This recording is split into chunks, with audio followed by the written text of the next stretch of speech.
Потребно е лидерство и тешки одлуки. Западен Балкан ќе се движи по европската траса само ако гледа кон иднината без да се враќа назад во минатото.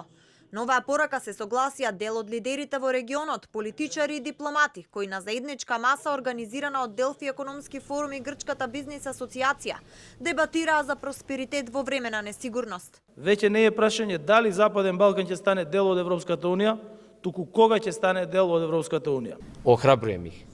Јас ја гледам иднината на Западен Балкан, но за тоа да се случи требаат лидери кои ќе мора да донесат тешки одлуки.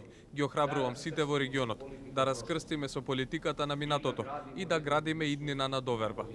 Од Брисел се јави еврокомесарот Вархеј, заменик министерот за надворешни работи на Чешка, пак вети помош за смирување на тензиите меѓу Скопје и Софија. It is now important to ratify. Ова не е лесен процес, ова не е голема земја. Веќе имаме постигнато многу во процесот на реформи. Имате огромна поддршка од земјите членки на Европската унија.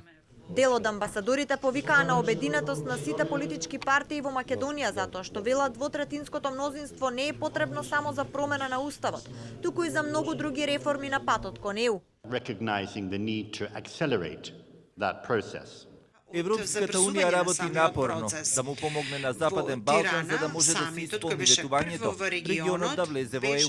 What Italy is doing for Процесот на скринингот веќе започна, добро се движи. Не смееме да го потенцираме фактот дека овој процес ќе биде долготраен, ќе бара одредени легислативни промени, не само уставни измени, односно вниманието што се посветува на евентуалните промени во уставот, туку треба да се признае дека одредени права треба да се дадат на сите етнички заедници, по примерот на Хрватска.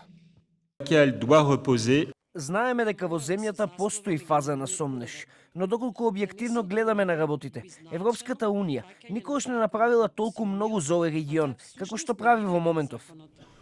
Сите се согласија дека проширувањето на ЕУ е заемен интерес. За војната во Украина пак порачаа дека Русија нема да победи, а поддршката за Украина е потребна од сите, вклучувајќи го и регионот.